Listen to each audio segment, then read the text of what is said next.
Hi. Okay, so we are continuing with our Dhamma talk regarding the paintings of hell and to continue with the 10 wholesome ways. Okay, so we have gone through several of the 10 wholesome ways, so there are still two remaining of the wrong speech, which is the abusive speech and also the enticing speech. So today we will continue with the abusive speech, and if we do have a lot of time left, then we will go to the enticing speech. Okay, so what are the benefits if let's say we do not have abusive speech? Okay, so over here from this book, the 10 wholesome ways, again, O Dragon King, if people give up abusive speech, they will accomplish 8 ways of pure karmic actions. So pure karmic actions, okay, remember earlier we were talking about karmic actions and pure karmic actions, right? Those that are actually not going to create new karmic conditions, and also those that will continue generating continuous cycle of generating karmic cause, and which becomes effect which becomes cause, and then what is it that will actually create something that will stop and not really create anything new. Okay, those are the pure karmic actions. So what are the 8 if let's say we give up abusive speech? Do you know actually what are abusive speech? Okay, abusive speech is not just about scolding other people, about being harsh with other people. In fact, it also includes those nice, happy 4-letter words that you like to use, even on national TV and things like this, and you think that cool, man, this guy actually can swear. No, swear words are actually abusive speech as well. So you don't swear, okay? You know, in Chinese, when you talk about people swearing a lot, we call it Cantonese, we call it lan hao, literally broken mouth, or cao hao, that means smelly mouth.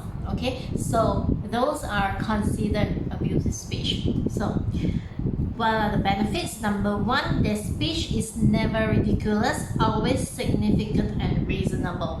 All right, if let's say you don't, in every sentence you add something like expletives, then your speech are considered as reasonable speech, reliable speech. Okay, for example, right, if I were to say something like F meant something what F of F, a lot of F over there, do you think that you can actually rely on what I say to execute something serious?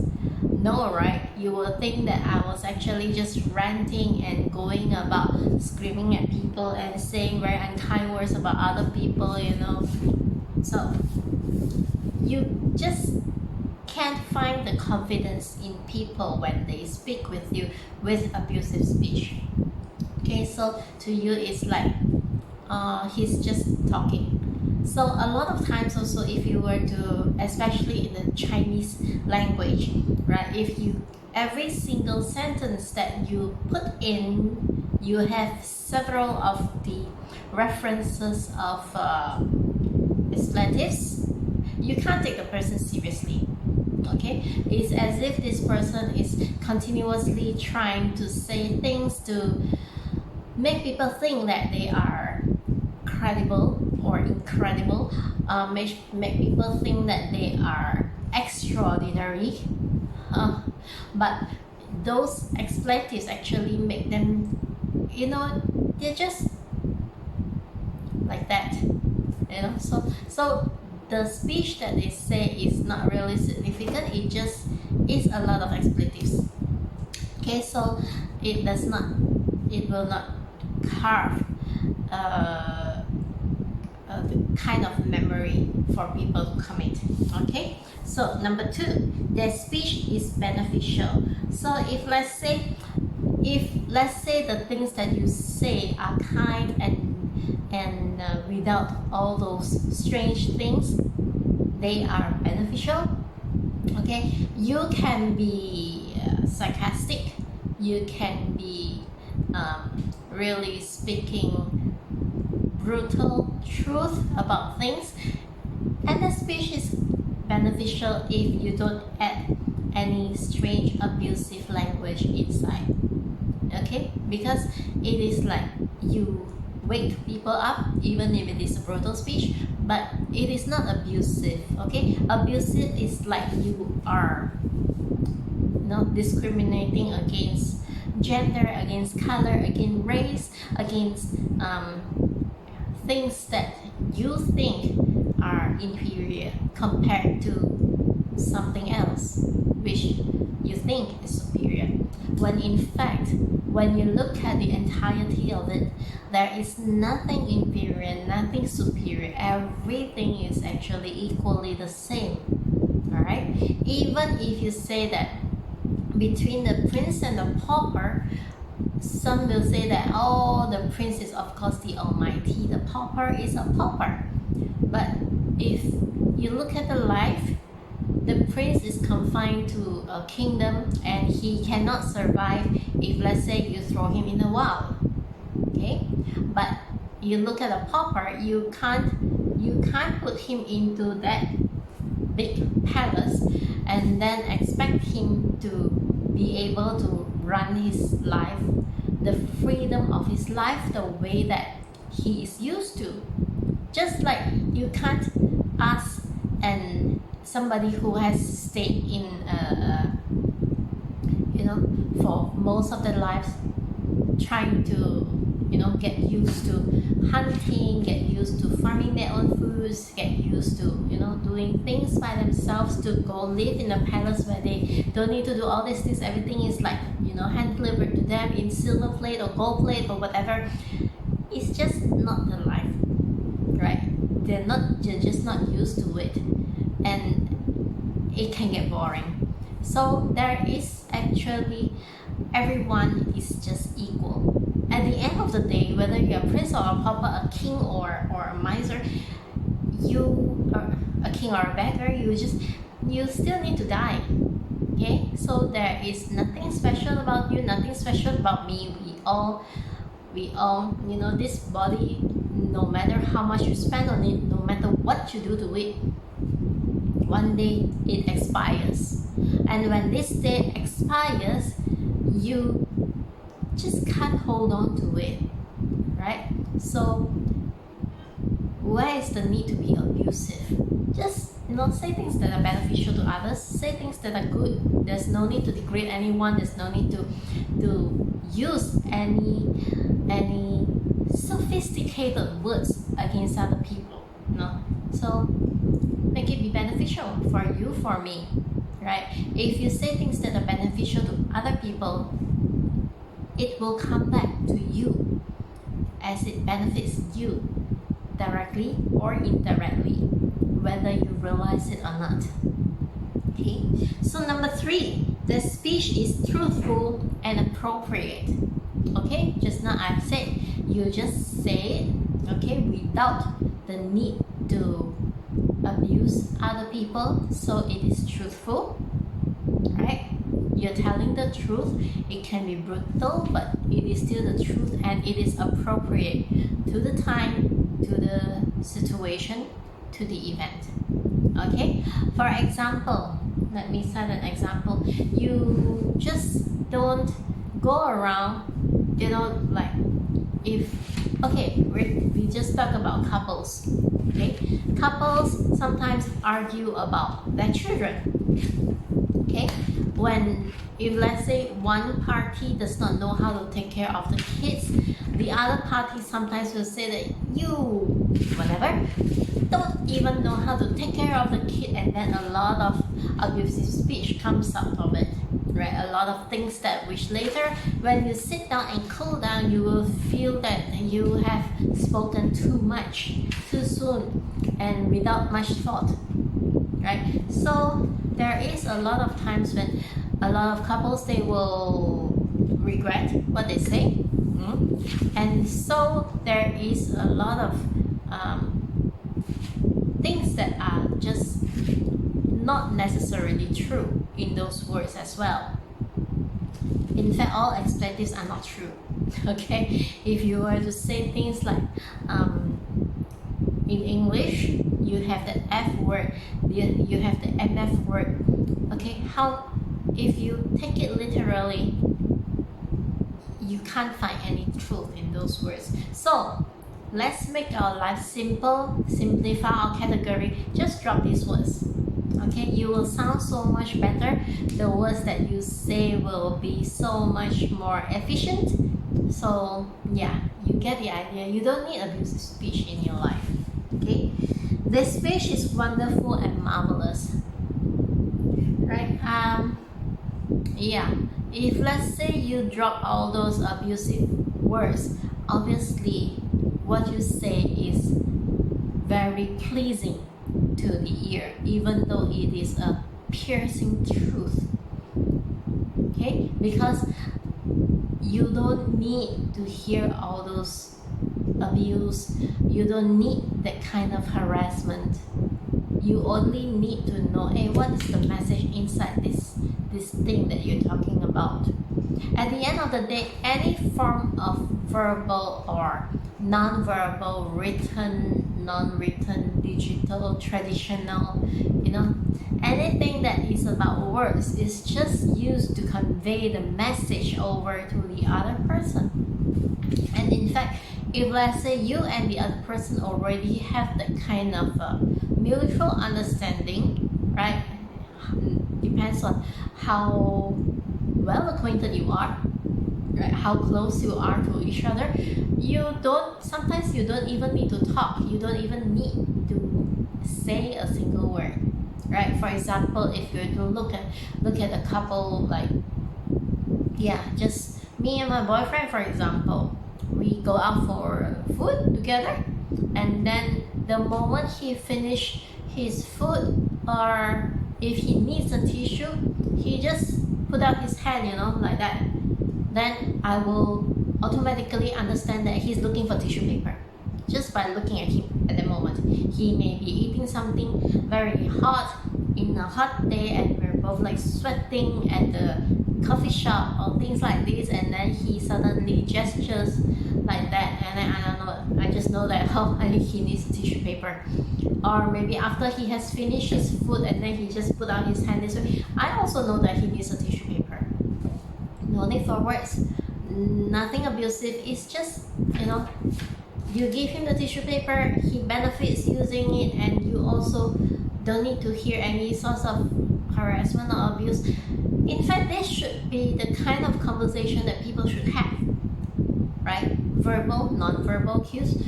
It does not need to require any harsh speech. It does not require any screaming. It does not even require any unkind words. Because at the end of the day, everybody just want to get some things done. Okay? If let's say you just want to say some sweet things to the person you love, just say it. Even if you don't like the person that you're conversing with, but you need to get something done, then just get something done. You don't need to go into the abusive or the offensive, right? Because it just shows how bad you are as a person, ultimately.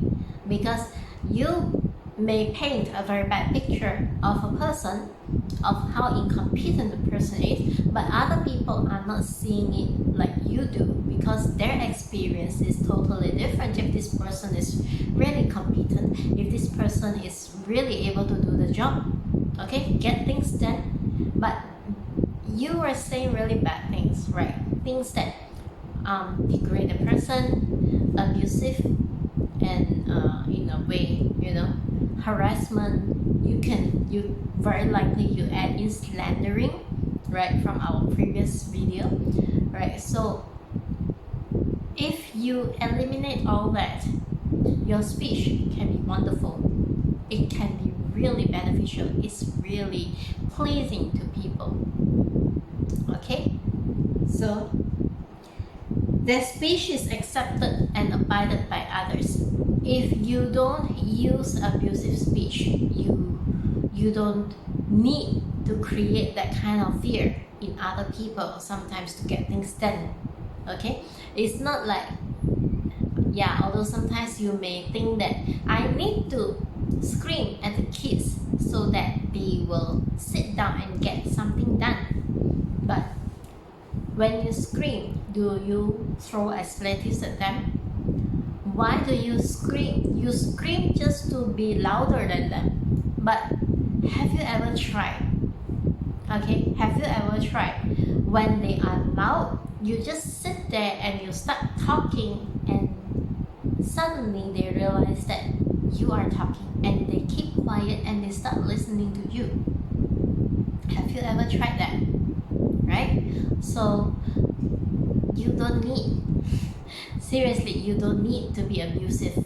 You don't need to be loud. You don't need to hurl any expletives. You don't need to hurl any four-letter words to show people how good your vocabulary is. You don't need to. Okay? And you don't need to say things like, I have thought that I didn't need to do this, but, right? And then you start degrading the other person. You don't need to do all those things, right? At the end of the day, this person is living his life, you are living your life. If you are really that good, show the person, prove to the person that you're really that good. Otherwise, you do your thing, the other person do this thing.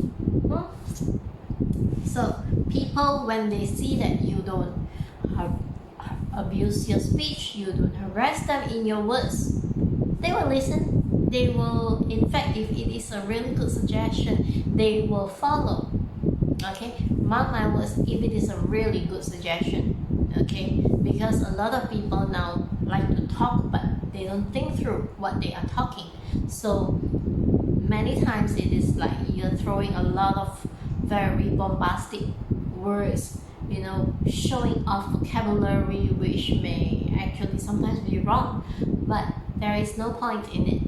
You just, you know, sometimes I have seen very often, in especially in the past 10 years or 15 years, a lot of emails, and people were telling me that, you know, I can read through the entire thing and the essence is only at the final paragraph.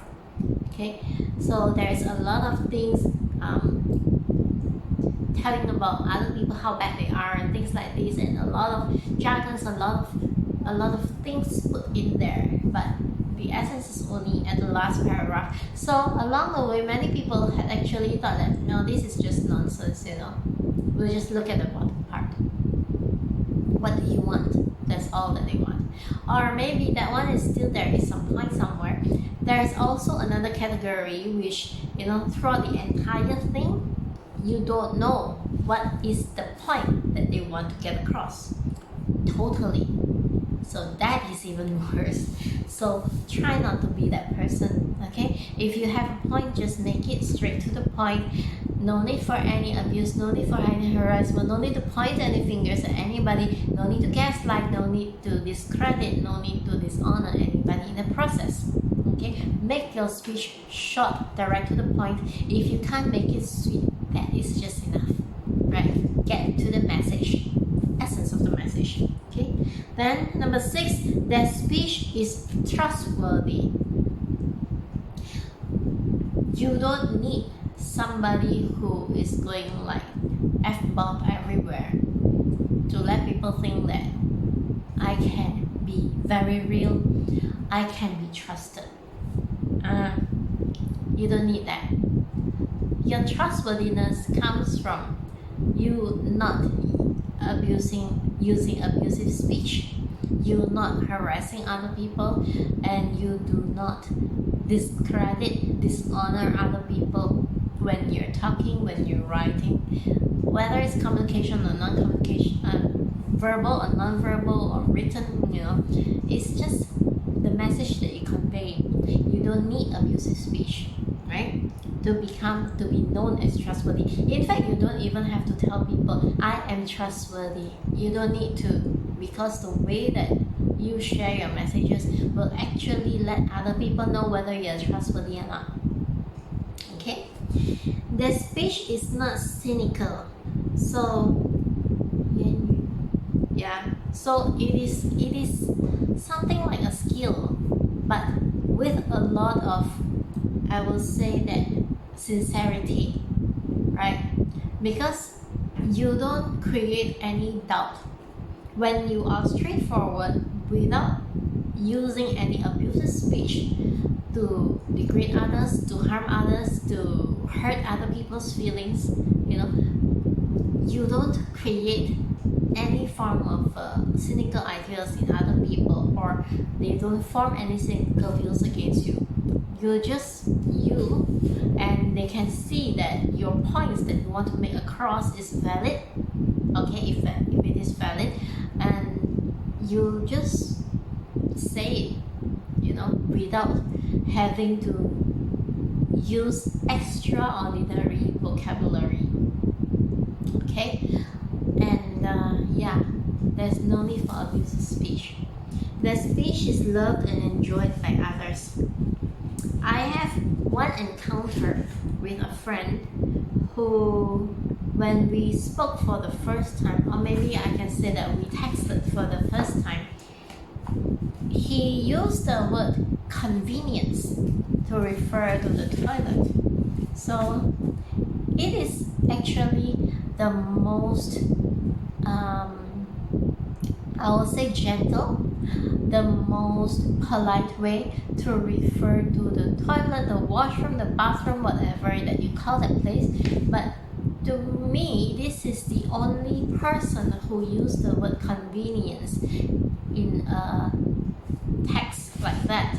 So even in my daily life, we just use, I need to go to the washroom, I need to go to the bathroom, I need to go to the toilet, this is my first encounter on the word convenience. So I do think that this person is very gentle, and in a way it makes me, it just feels delightful talking to him with this kind of manners, So yes, you just be gentle, you just be nice, so it feels pleasant, it feels nice just to talk to this person. There's no need for any abusive speech, so that was just the use of the word convenience to refer to the washroom or the toilet or whatever. But you get the idea, right? You just need to be really gentle. You talk to people. There is no need to be fake, although, right? A lot of people, they are not really that nice, but they try to fake their niceness. They try to pretend that they are very good. Oh, there is always this situation in corporate world where people who always keep a lot of all these jargons to their mouth are the people who don't follow them. For example, people who keep saying, those words like teamwork, cooperation, blah blah blah blah blah, all those things always coming out from their lips, right? But these are the ones who will not usually not playing as a team player, who will actually poke you in the back, right? Abusive speech. So it is not something that is pleasant. So when they talk, it can be the simplest thing, but still it doesn't seem pleasant, no matter what sophisticated words they try to use. So you get the idea of it. So these are the 8. If they dedicate their merits and virtues to the unsurpassed supreme perfect enlightenment, when later they become Buddhas, they will be awarded with the perfect characteristic of a Buddha's voice. What is a Buddha's voice? Okay, a Buddha's voice is not about his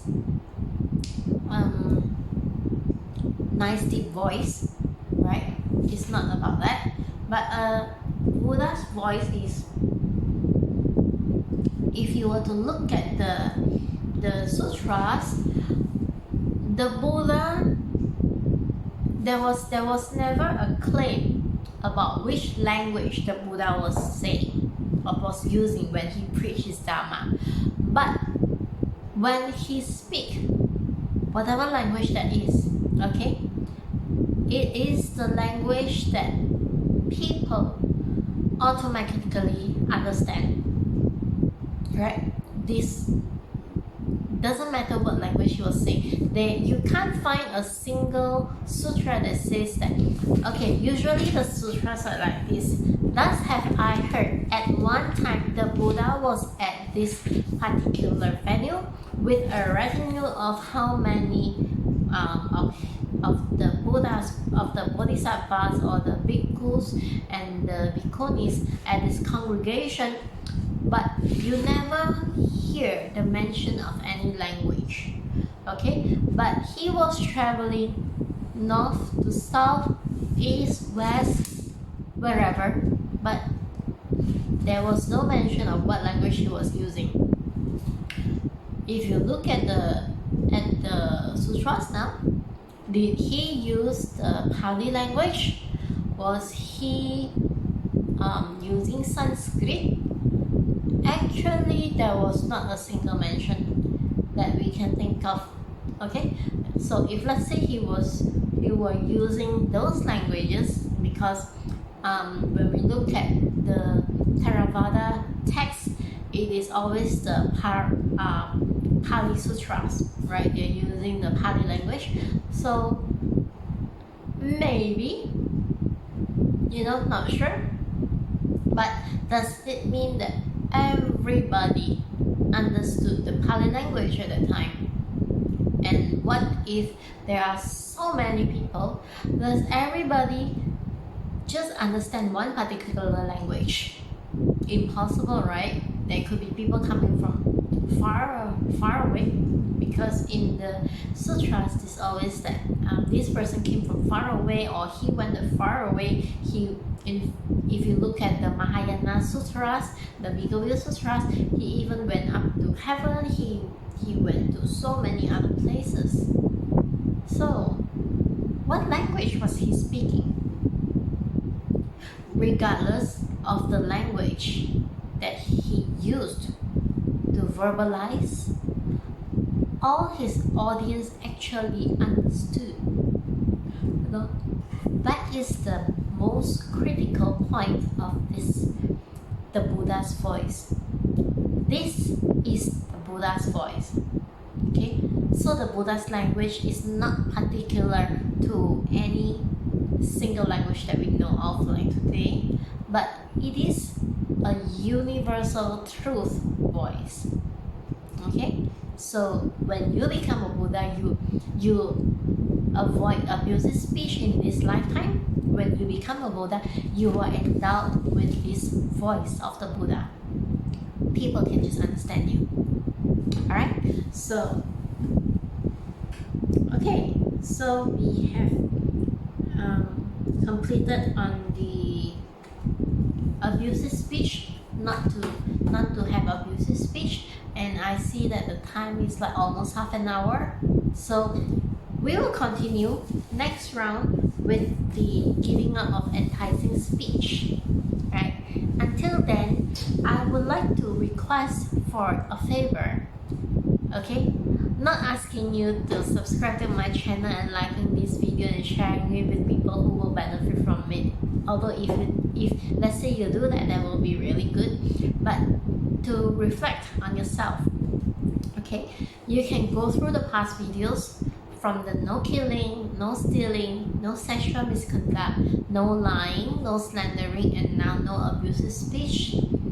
I just hope that every day for at least a week, you sit and think back. Did you commit any of this? If you are more serious about this, it is something that you can practice anytime. If you have that kind of awareness for it, if you're mindful for it, anytime during your daily conversation, do you find yourself using expletives, right? But so if you do, then are you able to control it, to not use it, right? Knowing that it is actually one of the things that may land you in hell. Okay, so yeah, I just want you to put all these things that I've said into practice. Okay, I'm not here making this video so that I can become a YouTuber or an influencer of any kind. I share this so that you listen to it, you become aware of it, and then you reflect on yourself whether you have done these things or not. And if you have, how are you going to be more mindful and to be able to stop doing this, whatever that you know you violated. Okay, so until we meet again in the next video, please try to be mindful. Look at yourself, don't look at other people. Other people can you can just forward them this video so that they become aware themselves, but look at ourselves. They always say when you point a finger at other people, there are 3 other fingers pointing at yourself.